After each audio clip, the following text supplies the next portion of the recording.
Алланың қалауымен ең бірінші ислам дінге қарсы шыққан болып күпірлік еткен Абу Лахаб пайғамбардың саллаллаху алейхи вассалам жақын туысы болып келетін кісі екен.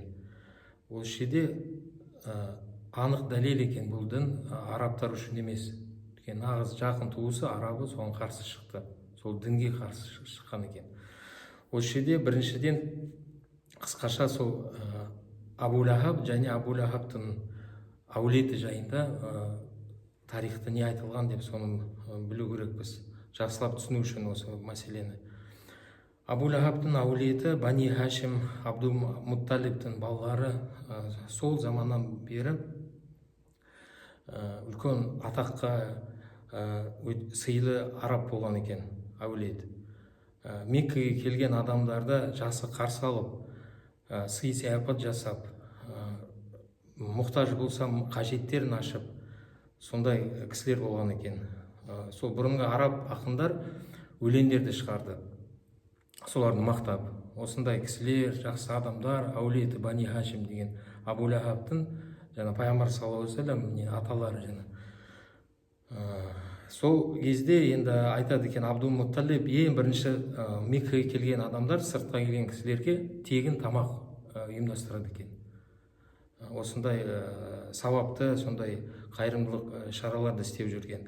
Және сол тарихта айтады, Абу Лахаб да сондай неше түрлі нелерге қатысқан екен, қайырымдылықтар. Бір кісіні, Хузафа деген бір кісіні азат етеді екен, малын салып, соның бәрін жұмсап.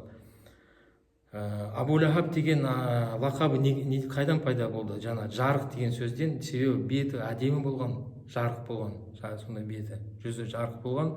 Бірақ сонда жүзі жарық болса да өзінді қасырысып, күпірлікпен тозаққа кіргізеді өзін, әдемі жүзін деп, солай енді түбінде солай болып шықты.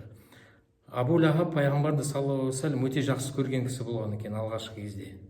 Пайғамбар саллаллаху алейхи вассалам дүниеге келген кезде қатты қуанғаннан сүйінші айтқан құл әйелді азат етеді. Азат етіп, сондай әрекет жасайды. Хадис шәрифінде енді сол іс жайында да айтады, Абу Лахаб басында қатты жақсы көрді, бір кезде қатты жек көріп кетті пайғамбарды саллаллаху алейхи вассалам. Бір хадисте, имам Ахмед жеткізетін хадисте, Рабиа бин Аббаддан келетін хадис, Рабиа бин Аббад айтады екен, бір күні Зил Маджаз деген жерде қарасам, бір кісі дінге шақырып жатыр. Пайғамбарымыз саллаллаху алейхи вассалам дінге шақырып жатыр адамдарды. Аллаға иман келтіруге шақырып жатыр, ислам дінге дағуат етіп жатыр. Қасында бір адам артынан еріп жүр, соны өтірікке шығарады. Адамдарға тыңдамаңдар, сендерді діндерінен қайтармасын, өтірікші, сенбеңдер ол адамға деп. Артынан еріп, өтірікке шығарып жатыр пайғамбардың айтқан сөздерін, саллаллаху алейхи вассалам. Сонда мен сол кезде сұрадым, мынау кісі кім деп, дінге шақыратын кім? Маған айтты, Мұхаммед бин Абдилла, саллаллаху алейхи вассалам. Ал артына оны өтірікке шығаратын кісі кім деп, маған айтты, оның ағасы, жақын туысы ағасы Абу Лахаб.